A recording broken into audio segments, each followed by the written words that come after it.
दोस्तों shalom, praise the Lord. प्रभु आप सबको आशीष दे।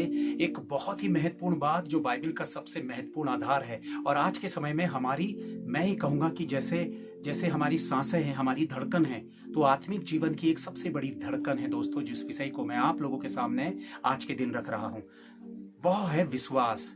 मैं आप लोगों से ये बात करना चाहता हूं दोस्तों कि कई बार हम अपने ऊपर सवाल या निशान लगाते हैं या परमेश्वर के ऊपर ब्लेम करते हैं या अपनी चर्च को, शिक्षाओं को, मसीहत को, परिवार को हम दोष लगाते हुए अपनी कमजोरी और अपने दर्द को बयान करते हैं और हम ये सोचते हैं कि हम उस रीति से नहीं बन पाए जिस रीति से हमें मसीह में वाकई बनना चाहिए था। वाकई मसीहत क्या, वाकई जो हमने सोची क्या हमारे जीवन पे वैसी मसीहत है? हम उस आत्मा के सामर्थ्य और उस अधिकार से भरे हुए हैं दोस्तों। वास्तव में यदि हम किसी पर भी ब्लेम लगाने के बजाय अपने जीवन की उन कमियां, उन लापरवाहियों के बारे में सोचें कि मसीहत हल्के और सस्ते में लिया जाने वाला एक हिस्सा है ही नहीं कि आप उसको परंपरागत और रीति रिवाजों पर पूरा कर लें और परमेश्वर को प्रसन्न कर लें। यह सबसे गंभीर और सबसे महत्वपूर्ण हिस्सा है कि परमेश्वर के पास आने वाले के भीतर कितनी गंभीरता है और कितना गहरा समर्पण है। आप ऐसे ही सफलता को हासिल नहीं कर सकते हैं। सफलता का एक मापदंड है दोस्तों कि उसके पीछे गहरा परिश्रम करने वाले ऊंचाइयों को प्राप्त करते हैं। तो ये परिश्रम आया कहां से? परमेश्वर ने ही मनुष्य के जीवन में परिश्रम जैसे हिस्से को रखा और जो परिश्रम यानी कि अभ्यास करते हैं, चाहे वो मानसिक अभ्यास हो चाहे वो शारीरिक अभ्यास हो, जो जितना अभ्यास करेगा वो उतना ही ज्यादा परफेक्ट हो जाएगा। हमें परमेश्वर ने अपना आत्मा दिया। पुराने नियम से जब हम देखते हैं, भविष्यवक्ताओं को दिया, परमेश्वर ने अपने शिक्षकों को दिया और स्वयं पवित्र यीशु मसीह जगत में आया। उन्होंने फ्रंट आमने सामने मनुष्य से बात की और मनुष्य के जीवन को शिक्षा देने का कार्य पूरा किया। परमेश्वर की बातों को मीडिएटर के तौर पर परमेश्वर के पवित्र आत्मा के माध्यम से लोगों को शिक्षा देनी शुरू की। और आप देखते हैं आज के समय में आपको हजारों लाखों शिक्षक प्रभु के विषय में शिक्षा देने के लिए मिल जाएंगे, लेकिन हम में कितनी उत्सुकता है, हम में कितनी लालसा और कैसी हम में भूख है दोस्तों। जब आप ईडन गार्डन पे देखते हैं कि विश्वास की समस्या ईडन गार्डन से शुरू हो गई थी। अदन की वाटिका में जब आदम और हव्वा जब अदन की वाटिका में थे, हव्वा को जब शैतान सांप के ऊपर समाकर जब वो शैतान हव्वा को बहकाता है, तो दोस्तों परमेश्वर के प्रति वो विश्वास खो देती है। आदम की कही हुई बात के प्रति वो विश्वास खो देती है और वह शैतान की बात मान लेती है। दोस्तों विश्वास के साथ सदा खिलवाड़ होता चला आया है। और जब हम देखते हैं समस्या इस जमीन में रही किस बात की, क्यों यहूदी लोग मिस्र में 400 वर्षों तक गुलाम रहे, क्यों यूनान के हाथों, बेबीलोन के हाथों वो गुलाम रहे दोस्तों, क्यों इतनी समस्या और इतनी मुश्किलों का सामना यहूदियों ने किया? उसकी वजह क्या थी? उसकी वजह एकमात्र थी उनका विश्वास। आज हम कौन से विश्वास के स्तर में खड़े हैं? यदि आप अपनी जुबान से मुंह से इस बात को बोलते हैं कि मैं प्रभु पर विश्वास करता हूं, तो ये जुबान का विश्वास आपके वास्तविक विश्वास को नहीं दर्शाता है। ये ऐसा ही है जैसे च्यवनप्राश का डिब्बा है और आपने बाहर उसमें लिखा हुआ है च्यवनप्राश, लेकिन भीतर आपने उसमें दालें रखी हैं या चाय पत्ती या चीनी, कुछ भी ऐसी आप रख सकते हैं। तो दोस्तों बाहर के शब्द परमेश्वर को प्रभावित नहीं कर सकते हैं, मनुष्य इसमें भरमाने में आ सकता है। तो आपने क्या अपने विश्वास को कभी परखा, कभी जांचा कि आपका विश्वास आत्मा का है या शरीर का है? दो तरह के विश्वास होते हैं, एक शरीर का और एक आत्मा का। और आत्मा का विश्वास जो है वो परमेश्वर के वचन पर विश्वास करता है, पवित्र आत्मा की अगुवाई को मानता है और वह ढलता है परमेश्वर के स्वभाव में। दोस्तों सबसे बड़ी समस्या है, मैं आप लोगों को एक बात बता दूं, जब आप मार्केट में 100 रुपए लेकर, आपकी पॉकेट में 100 रुपए है और 100 रुपए लेकर मार्केट में आप सामान लेने जाते हैं, तो 100 रुपए में 100 रुपए का ही सामान आएगा, 500 रुपए का नहीं आएगा। और 500 रुपए से 1000 रुपए का सामान नहीं आएगा। ऐसे ही 1000 रुपए जब आप लेकर जाएंगे तो उससे आप 10,000 का सामान नहीं ला सकते हैं दोस्तों, चाहे कैसी ही छूट क्यों ना हो सामानों में। तो दोस्तों जितना आपके पास है उतना ही आप सामान लेकर आएंगे। प्रभु कहता है जैसा तेरा विश्वास है वैसा तेरे साथ हो, जैसा तेरा विश्वास है। प्रभु ने हम पर छोड़ दिया और प्रभु कितनी महान बात हमारे विश्वास पर उड़ेल देता है कि आपकी जो प्रॉब्लम है उसके लिए आपको विश्वास को डेवलप करना होगा। कई बार हम रोना रोते हैं अपनी समस्याओं का, बीमारियों का, दुख का, तकलीफ का, बहुत सारी परेशानी और उलझन का, आत्मिक जीवन की कमजोरी और कमियों का, जो कुछ भी समस्या हमारे साथ है, हम उसका रोना रोते हैं और कई बार हम परमेश्वर के सामने चीखते और चिल्लाते हैं, या फिर उस पर हम गुस्सा करते हैं, या अपने आप को कोसते हैं, या अपने आसपास की दुनिया को कोसते हैं। वास्तव में समस्या हमारे साथ है, किसी व्यक्ति विशेष के साथ नहीं। हमने दूसरों को कोसने के बजाय अपनी समस्या का समाधान करने के लिए परमेश्वर के सामने समर्पित होना चाहिए। दोस्तों, हम क्यों परमेश्वर के सामने अपने आप को इस तरह से कोसते हैं? क्यों? क्योंकि हमें परिणाम नहीं मिलते। हमें परिणाम क्यों नहीं मिलते? क्योंकि हमने विश्वास के उस स्तर को डेवलप नहीं किया। जब भी आप कोई एग्जाम देने के लिए जाते हैं दोस्तों, तो एग्जाम देने से पहले आप कई सालों साल आप मेहनत करते हैं, सालों साल आप उसकी शिक्षा को ग्रहण करते हैं, उसमें आप अध्ययन करते हैं, और अध्ययन के बाद, परिपक्वता के बाद, तब आप मजबूती के साथ, तैयारी के साथ अपना एग्जाम देने के लिए जाते हैं। और वास्तव में जैसी आपकी तैयारी होगी वैसा आपका एग्जाम होगा और वैसा आपका रिजल्ट होगा। ऐसा ही परमेश्वर के प्रति हमारी कितनी तैयारी है, विश्वास के प्रति हमारी कितनी तैयारी है, हमने विश्वास के साथ कितना अभ्यास किया है। आप सड़क में चलने वालों से अगर सड़क में कोई भी व्यक्ति चल रहा है, अगर आप उससे मदद मांगे, उससे कि कोई भी सड़क में चल रहा हो और आप उससे बोले कि भाई मुझे 1000 रुपए की जरूरत है, या 10,000 या 500 रुपए की जरूरत है, आप मुझे पैसे दे दीजिए, मैं लौटा दूंगा। अनजान व्यक्ति हमें पागल समझेगा, बेवकूफ समझेगा, वो कभी हमारी मदद नहीं करेगा। हम जब किसी से मदद मांगते हैं तो अपने प्रियजनों को ही हम ध्यान में रखते हैं और ये विश्वास करते हैं कि कौन ऐसा व्यक्ति होगा जो ऐसे मुश्किल समय में मेरी मदद कर सकता है। हमें वही व्यक्ति याद आता है जिसके साथ हमारे अच्छे और घनिष्ठ संबंध होते हैं। दोस्तों, हम परमेश्वर के साथ संबंध नहीं बनाते हैं, लेकिन हम उससे डिमांड करते हैं, उससे मांग करते हैं, और जब हमें उससे प्राप्त नहीं होता है तब हम या तो मसीहा छोड़ देते हैं, या फिर गलतफहमी में के शिकार हो जाते हैं, या शैतान के चंगुल में फंस जाते हैं। वास्तव में हमें क्या करना है? हमने सबसे पहले अपने संबंधों को प्रभु के साथ कायम करना है, और वास्तविक संबंध जिसके साथ आप जितना समय बिताएंगे उतना ज्यादा आप उसके रिश्ते में विश्वास करने लगेंगे, वह आपके साथ विश्वास करने लगेगा। दोनों के बीच में एक अच्छी ट्यून्ड हो जाएंगे दोनों रिश्ते, और वो मजबूत हो जाएंगे। दोस्तों, आप परमेश्वर के साथ कितना समय बिताते हैं? आप दिन भर में अपनी दुनिया और संसार को आप और मैं समय देंगे, लेकिन 5 मिनट परमेश्वर के साथ बिताना बड़ा मुश्किल लगता है, या आधा घंटा भी आपने बिता दिया तो आप बहुत भारी समझते हैं। आप जिसको जितना समय देंगे आप उससे उतना ही रिप्लाई में पाएंगे। हम परमेश्वर के साथ परिश्रम करना नहीं चाहते हैं, इसीलिए हमारी जिंदगी रोती और धोती हुई है। फिर हम बहुत सारी चीजों में मिनमेक निकालते हैं। यदि आपने पसीना नहीं बहा, यदि आपने अपने आप को गुप्त कमरे में परमेश्वर साथ समर्पित नहीं किया, तो आप वो परिणाम नहीं देख पाएंगे जो कल्पनाओं में आप विचारते और सोचते हैं। ये बात आप अपने जहन से उतारिए। ये एक गलत फहमी है कि जब आप किसी परमेश्वर के सामर्थ्य जन को देखेंगे तो आप बिना अपने विश्वास के या बिना अपने किसी परिश्रम के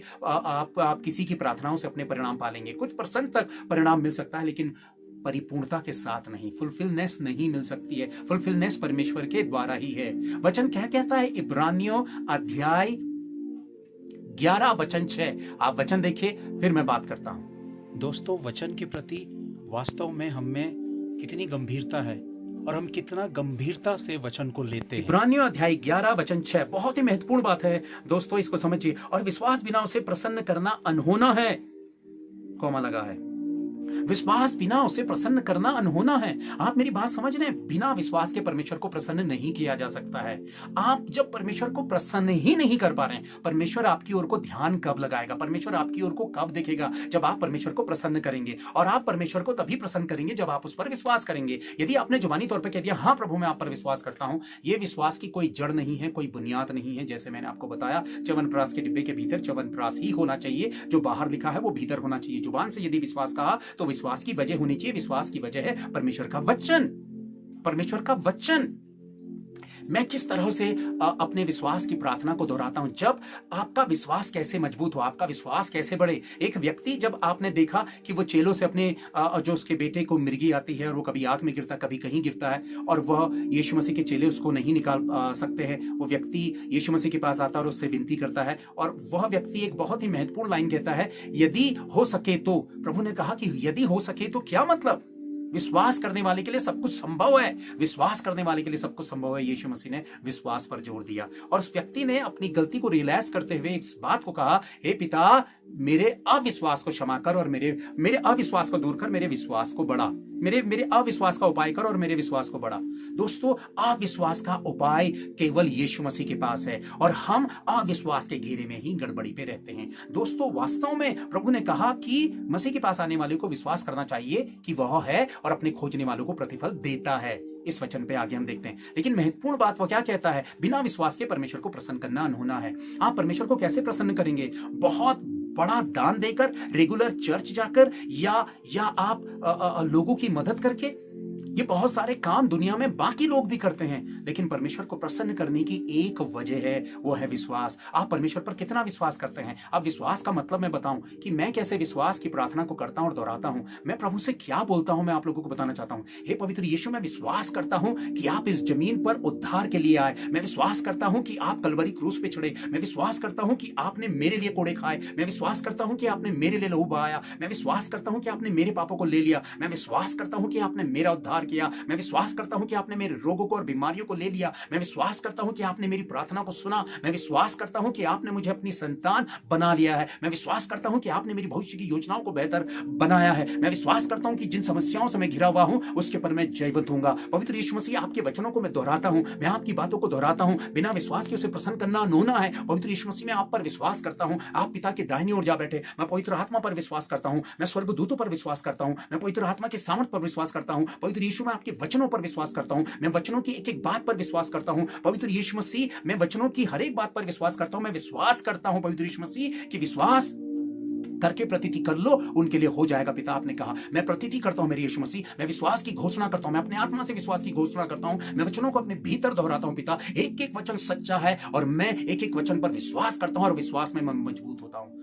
दोस्तों, जब आप बार बार विश्वास के वचनों को दोहराते हैं, तब आप विश्वास के वातावरण को अपने भीतर तैयार करते हैं। अविश्वास किस रूप में आता है? अविश्वास किस रूप में आता है और क्या किस रीति से अविश्वास आता है? मैं आपको बताना चाहता हूं कि दुनिया में इतना कुछ हो रहा है। बुद्धि और ज्ञान बहुत बढ़ चुका है। बड़े बड़े शिक्षक और ज्ञानी, हर तरह से ज्ञान अर्जित होता चला जा रहा है और वहां पे सबसे बड़ा नुकसान किनका हो रहा है? आत्मिक मसीही लोगों का। क्योंकि जब वो संसारिक ज्ञान से भर रहे हैं तो सबसे पहला डाउट वो मसीहत पर करते हैं। क्या वो सोचते हैं कि क्या ऐसा संभव है? क्या यीशु मसीह ऐसा कर सकता है? क्या प्रभु के द्वारा ये हो सकता है? जब कोई बीमारी लाइलाज हो जाती है या फिर डॉक्टर्स भी जवाब दे देते हैं तो लोग हाथ पैर छोड़ देते हैं। यानी कि उन्होंने डॉक्टर को खुदा मान लिया। उन्होंने आखिरी बात डॉक्टर की मान ली। डॉक्टर ने जो कहा वो हो गया। दोस्तों, परमेश्वर का विश्वास, परमेश्वर के प्रति विश्वास क्या है?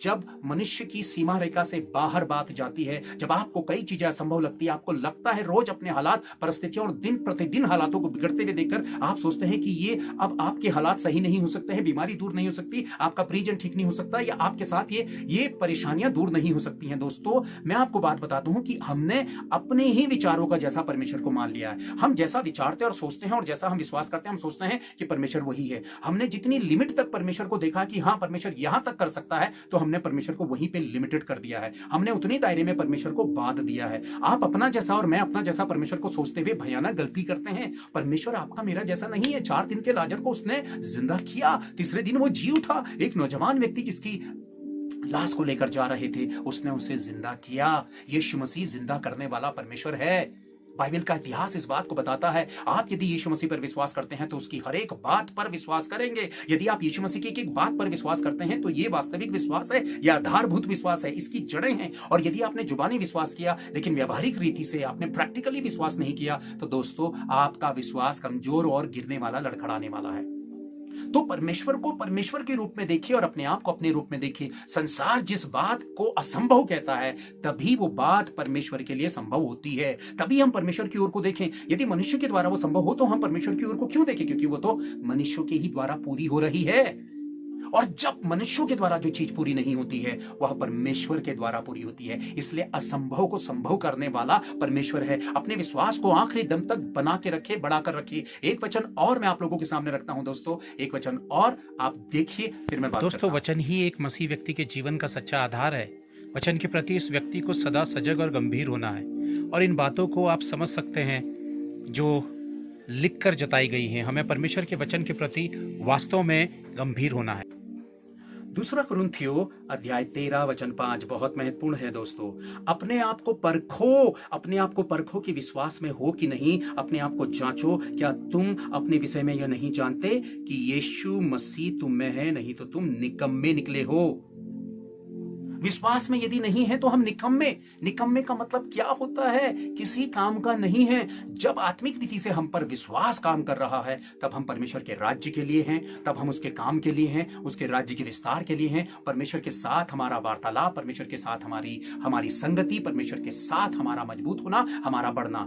दोस्तों, जब एक बच्चा पैदा होता है तो 10 साल के बाद भी जितना वो पैदा हुआ होता है उतना ही नहीं होता है। 10 साल में वो 10 साल के बराबर बढ़ चुका होता है, 5 साल में 5 साल के बराबर बढ़ चुका होता है, 20 साल पे वो 20 साल के बराबर बढ़ चुका होता है। वचन को बीज से प्रभु यीशु मसीह ने उगत कराया। दोस्तों, यदि राई के दाने के बराबर भी तुम्हारा विश्वास है और इस पर्वत से कहो कि उखड़कर समुद्र में गिर जाए तो वह गिर जाएगा, तो राई के दाने का विश्वास क्या है कि वो पर्वतों को हिला सकता है। अब ये प्राकृतिक पर्वत नहीं बल्कि जीवन की समस्याओं के बड़े से बड़े असंभव पर्वतों को गिराकर समुद्र में डाल सकता। समुद्र में डालने का मतलब है डुबो सकता। समुद्र की गहराई में वो समा जाएगा, समाप्त हो जाएगा, खत्म हो जाएगा, पर्वत का अस्तित्व नहीं रहेगा। दोस्तों, तो फिर राई के दाने से क्यों? राई का दाने का मतलब आप ये सोचेंगे कि हाँ, मेरे भीतर राई के दाने के बराबर तो विश्वास है। दोस्तों, वास्तव में मैं आपको बात बताऊं कि राई के दाने के बराबर का विश्वास का मतलब है कि राई का दाना एक बीज है। जब उसे बोया जाता है तो वह समय के साथ बढ़ता और बढ़ता और बढ़ता, सब 7 पातों से बड़ा हो जाता है। यीशु मसीह इस बात को कहता है और चिड़िया उसमें बसेरा करती हैं, यानी कि वह दूसरों के सहारे के काबिल हो जाता है। जब आप विश्वास का बीज बोते हैं और विश्वास के साथ परिश्रम करते हैं, आप कितने घंटे प्रभु के साथ बैठते हैं, कितना समय परमेश्वर के साथ बिताते हैं, कितना समय परमेश्वर का वचन पढ़ते हैं, कितना ज्यादा आप मनन करते हैं, कितना ज्यादा आप परमेश्वर के लोगों की संगति में जाते हैं। यदि आप ऊपरी तौर पर परमेश्वर के वचनों को सुनते हैं और बार बार ये सोचते हैं कि ये तो हमने सुना है, ये तो पहले से सुना है, आपने 10 बार किसी संदेश को सुना होगा, पर 10 बार में भी एक बार क्या आपने अप्लाई किया? जब तक आप अप्लाई नहीं करते हैं तब तक आपके विश्वास का स्तर नहीं बढ़ सकता है। जितना ज्यादा आप वचन का मनन करेंगे, जितना ज्यादा परमेश्वर के वचन के नजदीक रहेंगे, परमेश्वर का वचन आप में जड़ पकड़ेगा, अंकुर लाकर वो पेड़ बनेगा और आप विश्वास में मजबूत और सामर्थ्यशाली व्यक्ति बन जाएंगे। दोस्तों, जब तक विश्वास नहीं है आपका जीवन व्यर्थ है। मसीह के लिए यीशु मसीह ने अपने वचन में क्या कहा? दोस्तों, मुझे तुम हे प्रभु क्यों कहते हो यदि तुम मेरा कहना ही नहीं मानते? दोस्तों, विश्वास की उन्नति प्रभु की बात को मानने से है। व्यर्थता की मसीहत और खाली ऊपरी तौर का शोर मत मचाइए। यदि मैंने शोर मचाया तो हम शोर मचाने वाले मसीह हैं, हम अंत के समय में रिजेक्ट कर दिए जाएंगे। बिना विश्वास के हमारा आत्मिक जीवन उज्जवल और सामर्थ्यशाली नहीं हो सकता। आपको विश्वास करना है, आपको विश्वास करना है कि मसीह है और वो अपने खोजने वालों को प्रतिफल देता है। बिना विश्वास के मसीह को प्रसन्न करना अनहोना है। अब आप क्या करना चाहेंगे? दोस्तों, परिश्रम करिए प्रभु के साथ। बहुत कम समय है, प्रभु का आना बिल्कुल द्वार पर है। मैं बार बार इस बात को कहता हूं कि प्रभु का आना शीघ्र है। वो हमें क्या देखेगा? आपकी क्वालिटी, आपकी योग्यता, आपका रेगुलर चर्च आना, आपका पीढ़ियों से क्रिश्चियन हो जाना नहीं, आपके भीतर का विश्वास। आपने सोचा हाँ, यीशु मसीह तो उद्धारकर्ता, विश्वास करते हैं, तो फिर ये तो नर्सरी के क्वेश्चन का आंसर है। बरसों के बाद आपको डिग्री वाला आंसर देना चाहिए। जब आप डिग्रियां लेने जाते हैं, जब आप कॉलेज के एग्जाम देते हैं, तो समय के साथ तो मसीह कहता है कि आपको गुरु हो जाने चाहिए। तो आप बच्चों का जवाब नहीं देंगे, गुरु वाला जवाब। तो गुरु वाले जवाब का विश्वास क्या आपने मैंने बनाया है, तो उतने से काम नहीं चलेगा। अपने आप को समेटिए, अपने विश्वास को समेटिए। समय बहुत कम है, परमेश्वर आने वाला है। अपने विश्वास को झांकिए, परखिए, देखिए कि आप विश्वास में हैं या नहीं, वरना आप रिजेक्ट कर दिए जाएंगे। इसलिए जब तक आप प्रभु के साथ समय नहीं बिता रहे हैं तो व्यर्थ है। प्रभु आप सबको आशीष दे, अपने अनुग्रह, अपने प्रेम में बना के रखे। Thank you. Praise the Lord.